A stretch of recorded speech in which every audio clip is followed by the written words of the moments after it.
What is up, Waffle Gang? My name is Mark, and today we're covering some more r/am I the butthole. If you'd like to skip the initial waffle, timestamps are in the description and along the timeline below, but if you are new here, please consider hitting that like, that subscribe, and maybe that notification bell too, as it really helps out our channel.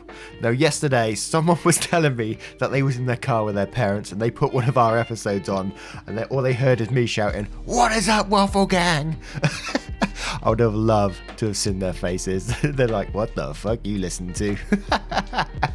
But anyway, yesterday over on YouTube, we had a new member. We had Jesse Knuckles. Thank you so much for your support, and I hope I pronounced your name right. It really does mean the world to me. And for everyone for taking the time out of your day to be here and to support the channel is absolutely incredible of you to do so. Thank you so much. And with that being said, let's get into what you're here for. The stories. Much love, guys. Now, our first story comes from Slapster1. Am I the arsehole for giving away my grandparents' gift intended for my fiance? Every year, my grandparents give $300 to their single grandchildren and $500 to their married grandchildren, along with a note that says to share with your spouse. When opening up our gifts this year, I noticed my cousin, who had recently married his gay boyfriend, only received $300, while my fiance and I received $500. I handed $200 from my envelope to my cousin in front of everyone, which caused quite the scene. My family is very religious and refuse to accept gay marriage as legitimate. They refuse to acknowledge his husband as a member of our family and tell him he is going to hell unless he changes his lifestyle. I defended my decision by saying, we're not married yet, and they are. I think there's been a mistake. Conversations quickly devolved, resulting in both my cousin and I leaving shortly after. My family insights it was not my money to give, and my actions disrespected both my grandparents and my fiance. My fiance feels my family was welcoming her, and I rejected her in front of everyone. Am I the arsehole? I'm just going to go down the path on this one that this was a gift. This money was a gift to you, you know, so it was yours at that point. It was handed over. So you can do what you want with that money. And well done you for just not sitting back like the rest of your family in that situation, you know, and accepting it. Well done you for sticking up for that person, you know, and showing everyone else it's not okay to do this. So well done to you, but it would be interesting to know, you know, if what happened afterwards. Why did your cousin have to leave too? Was it just an uncomfortable scene afterwards? Or did you feel forced? Or was there an argument and you had to go, right? But Bright Copper Kettle says, not the arsehole, your silence and acceptance of the money would have been complicit in your grandparents' homophobia. Good for you. Your fiance needs to see the bigger picture. And Small Person says, yeah, I'm a bit surprised the fiance is upset. If my boyfriend had done what OP did, I would just be extremely proud. It's not about the fiance at all. And OP replies saying, she feels it was our gift, but I made the decision like it was my gift. She also doesn't like to make waves and would have preferred to thank my grandparents while handling the situation with my cousin in private. To which Microeconomic Bunsen says, your fiance is a coward in the face of blatant homophobia. And if that's what you want to marry, feel free. And Karabuta says, not the arsehole, the money was a gift, so it was yours to do whatever you wanted with. You made a point to your family and stuck up for your cousin's relationship. Good for you. Maybe have a word with your fiance to reiterate it wasn't a message for her. And Arxis says, not the arsehole, you framed it perfectly for making it fit to their gifting rules. They're just mad that you called out their bigotry. Keep up the good work. And BGS says, not the arsehole, your family sucks. Anyways, you can just gift $250 to your fiance and say you gave the money from your half to your cousin. Absolutely true, but yeah, it does raise some questions about the fiance's behavior as well, and the rest of the family, doesn't it? Let me know what you guys think in the comments below. Next, we have an update to a story that was called Am I the Arsehole for making my late wife's daughter move out so I can date in peace? Now, this story was hugely rated arsehole initially, and it was about, you know, the husband's wife who passed away a year ago, and, you know, husband had already moved on and was starting to date, but the 19-year-old stepdaughter was still living there, and she was finding it awkward and thinking like the husband has moved on way too fast and all this kind of thing, and it created massive tension within the house, and the husband wanted the stepdaughter to move out ASAP. I will link the Reddit post in the top comment below and in the description so you can catch up on that, and I will try to find my video which features that story too. But, update, am I the arsehole for making my late wife's daughter move out so I can date in peace? My post got a lot of attention and there has been some development, so I thought people might be interested. I accept some blame in the situation, but there were a lot of details I didn't have room for. Since this post, Beth and I have had some long conversations about the near future. Beth was mad for a couple of days, but yesterday came to talk to me and told me she realises I've done a lot for her and wanted to thank me, but also acknowledge it's probably best for both of us to move on. She also recognised I have a right to move on at my own pace and apologised for lashing out at me. One of her friends is looking to get her own place as well, so they will be looking into getting an apartment together, either by this summer or sooner. While we're not religious, as a holiday gift, I told her I will pay her entire security deposit when she finds her place. Not entirely sure if we'll keep in touch much after she moves out, but I'm glad we've come to an agreement that will allow both of us to move on without resentment towards each other. Thought some people might be interested due to the passionate responses I got. And you know, when we read these stories, a lot of the time they come to an abrupt ending, families torn apart and all this sort of stuff. And I know this isn't like a beautiful ending and everyone's happy, but it has come to like an acceptable, amicable ending, right? That, you know, they both agree with each other, they both respect each other's boundaries here, and they both just sort of said, yes, it is time for us to both move on. And he did give her a parting gift too, even after everything they've been through. So I think, you know, in Reddit terms, we can't ask for much more than that, can we? But Canadian in Manhattan says, that's great that things ended amicably. To be honest, it sounds like she's better off not living with you as well, as she probably came to the same conclusion. Change is difficult, especially when she's going out on her own for the first time, during a pandemic no less. Even if you never had parental relationship with her, you should keep in touch for a bit out of respect to your late wife. Tell her that you'll be reaching out occasionally to make sure she's adjusting and that things are going smoothly for her. And I think that'd be amazing as well, because, you know, 19, although an adult, I still consider a young age for someone to be going out on their own, and to have someone with life experience guiding them along the way, I think is a great thing to do. Now, I myself, I'm not massively old or anything, so don't get me wrong here, but I occasionally get this 19-year-old guy who I used to work with, and he always comes to me, he always talks to me, and I always feel like the adult in our relationship, you know. He always talks to me about sort of mortgages and financial advice and all this kind of thing, and I really enjoy it. I really enjoy talking to someone and showing someone what I've been through. Obviously I'm not perfect at any of this sort of stuff, but giving my life experiences to that person is just absolutely amazing, and I'm so thankful to be able to do that for someone. But Burb Drain says, this post struck a chord with me, as I was in the exact situation 20 years ago when my mum died. My stepdad never adopted me, and when my mum passed, he remarried within a year. Was it weird? Absolutely, but I'm happy for him and his new family, and he is happy that I'm in a good place too.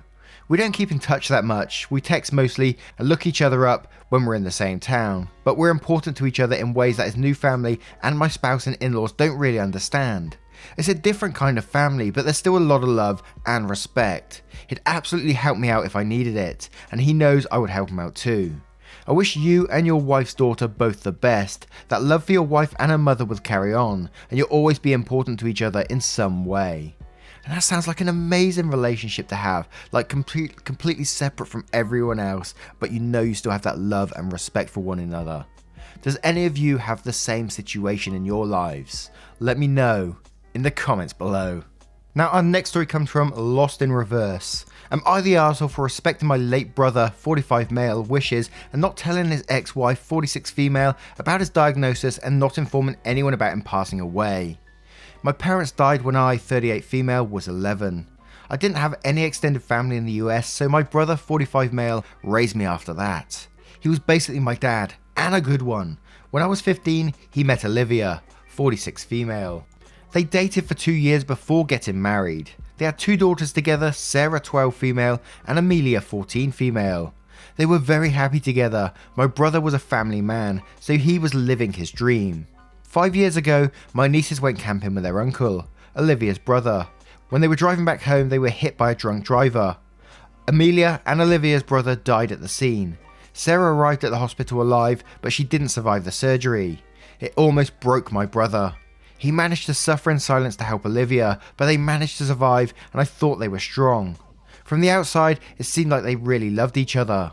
Last year, after staying with my brother for 23 years, Olivia came out as lesbian and she asked my brother for a divorce. It was a shock to everyone. That really fucked my brother's head.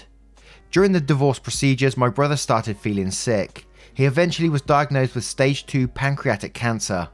After the diagnosis, my brother dove down into a deep depression.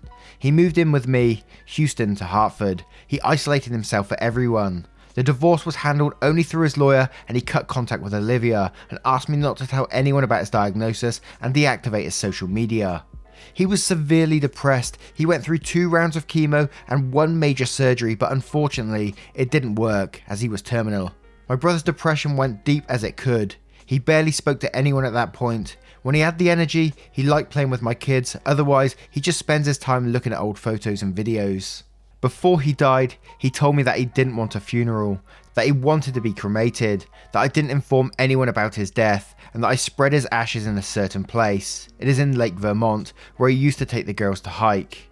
He just wanted to be forgotten. His words. My brother died in September. I did everything he asked me, and in October, I went there to spread his ashes. Last Thursday, Olivia showed up at my place. She said she couldn't talk to him and she wanted to spend Christmas with him. I invited her in and I told her what happened. She didn't take the news very well. At first she accused me of lying, then she told me that I stole him from her. That she thought she had a right to know before the divorce, that I shouldn't have spread his ashes, that he shouldn't have to die alone. I was there with him. That she didn't know why he had to do that to her. That she shouldn't be punished. She started to panic. I tried to calm her down, but she got a bit aggressive. My kids got scared and I asked her to leave. She told people about his death, and now I'm being harassed on social media by my brother's friends and her family, and people I don't even know. Made me wonder, am I the arsehole here, Reddit? God, this bloody story was a hard read. I had to go through this a couple of times, man. You think you have a hard time in life sometimes, and then wow. But in my opinion, this situation, absolutely not the arsehole. And I know it might be harsh, but I think as soon as you have a divorce, and you separate from that person's life and you don't be a part of it, you don't have any right to, know all of their information. If they don't want to reveal, that they're passing away, that's up to them. I don't think you should automatically be told because you was a part of their life at one point, right?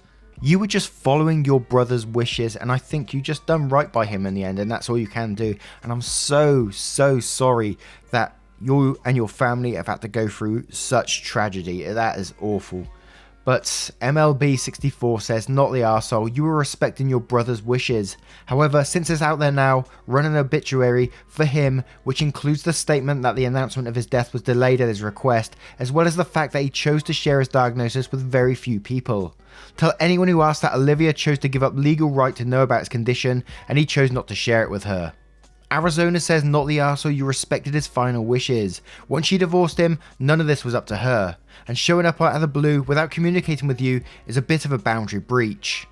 Ask All the Questions says, God no, you've had so much tragedy in your life. Off topic, but you're a super strong person. Not the arsehole at all. Once you're divorced, you're not owed a single thing from the other person or that person's family. That doesn't involve shared children. You did what your brother asked, and that's all you needed to do. I'm sure she feels immense guilt and is probably still traumatized by her own tragedy with the girls. Still, you didn't owe it to her to tell her anything. I'm so sorry you've seen so much tragedy in your life. An OP replies saying, thank you, but my brother was always more stronger than me. He took me while I was grieving and never complained. Took care of me like a parent, cooked for me, helped with my homework, took care of me while I was sick, comforted me when I had my first heartbreak, and he worked his ass off to let me go to college without any debt, and never complained, not even once. He was indeed strong. And I can tell how proud that person is of their brother. Which sets me off again. But anyway, I'm going to turn this to you guys before I start blubbing like a baby. What do you guys think of this situation? Do you think, do you think the ex-wife deserved an explanation before all this happened? Or do you think, no, she did divorce him and she has no right to that information? Let me know in the comments below. And our next story comes from a throwaway account. Am I the arsehole for calling the cops after my half-brother took my car while I was having dinner with my family? I, 23 female, have been civil with my 19 male half-brother. We were close as kids, but he started to have an attitude at 13 and pretty much stopped being nice and started messing with my things, making fun of me and doing pranks to annoy me. Privacy was gone with him coming into my room and taking my things. Whenever I complained, my stepmom would normalise his behaviour and make excuses. My dad never really grounded him and thought that talking to him will get him to behave better. I'm currently in college and I live in a rented apartment and have a car to help me get to university or other places. The car isn't expensive or fancy at all. I saved up for it 2 years ago. I decided to have Christmas dinner with my family. It's the perfect opportunity to be with family since I haven't seen my dad in a while. I arrived at my dad's house and left my purse and my keys on the kitchen island after my stepmom told me to help with dinner. My half-brother started talking about my car in the kitchen while my stepmom was listening and asked if he could take it for a couple of hours to hang out with friends. I politely told him no. He threw a fit and brought up how I needed to relax and not worry, but my answer was still the same. While we're sitting at the dinner table, my half-brother got up, washed his hands and thought he went outside. I got busy talking to my dad, and after I got up to wash my hands, I noticed my car keys weren't there. I went outside to ask him and neither he nor my car was there and I lost it, calling his phone, but he hung up on me several times.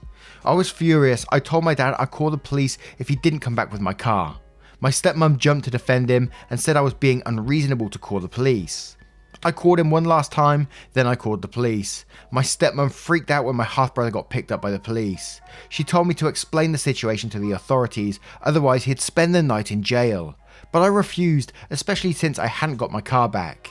Stepmom yelled that I ruined dinner and that it was no big deal, he was going to return it after borrowing it from me, but he didn't really borrow it and she heard me say no. I don't know what she told the police, but I didn't give permission to use the car. My stepmom's side of the family are mad at me for doing this to my brother and hinted that I don't consider him family. My dad's side of the family sided with me, saying he deserved it. My dad said I overreacted and I shouldn't have called the police when he disappeared for 4 hours. Edit, he did not borrow it. My stepmom said I let him borrow it, which is not true. Edit, just to clarify, I talked to the police about what happened and I learned later that my stepmom said that her son was allowed to borrow it and that was a misunderstanding. I wasn't going to let her continue to lie, but my dad told me to back off and let it go. This really upset me. My half-brother wasn't berated the way I was by my family. Now, we've seen stories like this in the past, and this is just blatant stealing. You told him no, he took it. He's a thief. He stole it. He deserves that night in jail. And for your family to, like you say, normalize or, accept this kind of behavior is absolutely ridiculous. And he's not going to learn a goddamn thing if mummy keeps bailing him out. And your father is just as bad for saying you're overreacting for calling the police. They need to learn some serious boundaries. Otherwise, he's going to get himself in further trouble later down the line. And what they're going to do then when he's in big boy prison. And what if he had an accident or something like that? Was he insured to be driving that car? Has he got a license for one as well? It's just shitty behaviour all around, all apart from OP. But Sumerian says, not the arsehole, he borrowed your car. You borrowed his free time for the night. Fair trade. And OP replies to this, exactly, I'm pretty much certain that he did not borrow it. For her to lie and say I let him borrow it and only called the cops because he wasn't picking up the phone is unacceptable. She badmouthed me to her entire family and they all berated me based on the story she told. DF Taylor says, geez, not the arsehole at all. How can anyone consider it an overreaction? He literally stole your car after you told him you didn't want him to use it. Why didn't your parents/step-parents offer to let him use their car? This should be a moment to show him about responsibility and accountability, not to blame you for standing your ground. Your dad is really letting you down. Simply ask how he'd feel in a similar situation. And OP replies once again saying, my stepmom thought I ruined the night and overreacted because he just borrowed the car from me, even though I told him no, right in front of her. My dad is indeed letting me down by how he reacted in this situation. All I wanted was to have a peaceful dinner with family, but my half-brother was being stubborn. Now, what would you do in a similar situation? You told someone, no, you're not allowed to borrow my car. They took it anyway. They stole it. Would you call the police or would you consider that an overreaction? Let us know what you think in the comments below. And our next story is from Glass of Water in a Shell. Am I the arsehole for telling my boyfriend, 25 male, that I hate his and his family's Christmas gift to me? I'm a very petite and therefore have always been told I look younger than my age. Personally, this has always had more negative implications in my life. Usually people not taking me as an adult seriously and talking to me, stepping over me like a child. For this reason, it has always been very important to me that I dress like an adult ever since I was a legal adult. I'm not talking about dressing slutty, but I wear clothes that look on the more professional, fashionable adult side, and steer away from clothing that is too casual or can look childish on me. As an adult who makes her own money, I think it's a fair right I have to choose the style I dress in, and my very chic style has helped me circumvent this problem. As you can imagine, winter is difficult because bundling up with scarves and fat jackets doesn't exactly scream adult. I stick to long wool coats, trench coats and blazer type jackets and use layering methods to keep me warm. Fat down jackets are no-goes for me because they literally make me look 12. Aside from my fashion choices, I happen to be a person that doesn't get cold very easily. This always is scrutinised by my in-laws because they have this idea that women, especially petite women, are always cold. The girlfriend of my brother is also quite petite and always cold, so they assume I am like this and always criticise me when I'm not bundled up all the way like a child, even though I don't personally need it. This is a common topic. So in comes Christmas. I don't make a lot of money, and since my boyfriend is still finishing his degree, we usually keep our gifts within frugal amounts. For me, Christmas and birthdays are opportunities to get things I like and enjoy. For 4 years, this has gone swimmingly.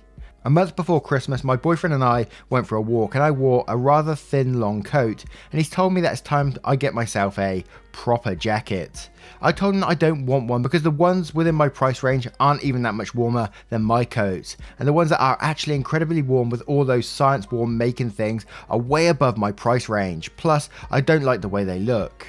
A few days later, his parents semi-scolded me about the same coat, saying I'm crazy for wearing such a coat in December. We all met for Christmas and I was excited. It's finally my turn to open gifts, and unlike everyone else, I only have one big gift to open. And sure enough, it's a fat, puffy down jacket that made me look 12 years old. I saw the brand and it was easily €500 at least. They all pitched in together. They were all beaming from excitement, saying they finally got me a normal winter jacket and couldn't bear seeing me wearing my coats merely for fashion purposes. I was upset and later told my boyfriend this was not only embarrassing but inconsiderate, and I hate the jacket. He said I'm being ungrateful and should consider putting my health, warmth above how I look. Am I the arsehole here? Edit, just because I couldn't afford the really expensive puffy jackets doesn't mean I wanted them or like them. I only told my boyfriend this because I thought it was a waste of money regardless. Edit 2, thank you for the comments educating me on a word that happens to be a slur. I live in Europe and in school teachers use that word all the time and it gets used all the time. After the comments I researched it and had no idea about the meanings. I'm sorry if I offended anyone and thanks for the heads up. I'm not sure what word that was. Now, I know this is going to go down the strong, not the arsehole route. And, you know, I can't really say much because I'm not someone who's fussed about these kind of things. But I slightly want to say everyone sucks here. I mean, the family was super excited to get you this gift. And I can almost picture their faces with the excitement. And, you know, it's a very expensive gift to get someone. So I don't think it's something they're doing, you know, just to piss you off, just to try and control you. I can't see it being that way.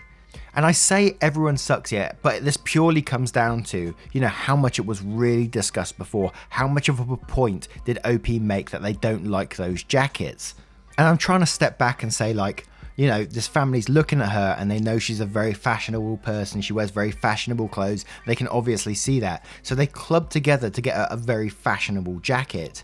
But obviously OP doesn't like it. But I can almost sort of see it, so I kind of want to verge on everyone sucks here. I know I might get hate for that, but that's just my thinking there. But Slarty B says not the arsehole, they got the gift for them, not you.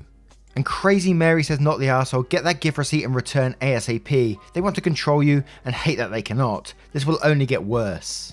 And Melodic Hunter says not the arsehole because you had explicitly stated on multiple occasions that you did not want one, and then they went and did it anyway. That's also such a strange thing to try and pressure you into. If you don't need or want a big coat, you don't have to have one. It seems like this really went against what you guys normally do with one another too. And boyfriend is really trying to put pressure on you by using the consider your health card.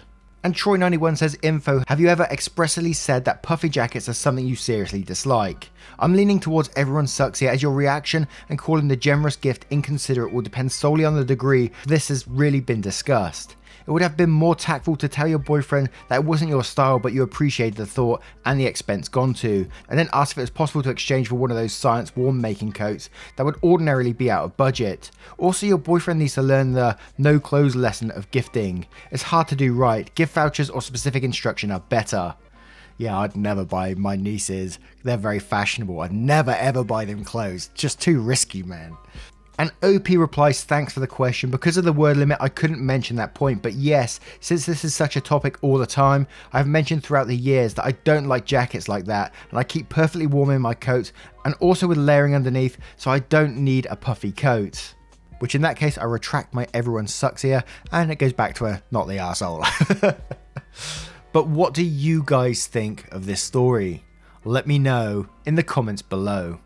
Now, once again, guys, thank you for being here today. I hope you have enjoyed today's stories. And if you have, you know what to do. Hit that like, that subscribe, that notification bell too, as it really helps out this channel.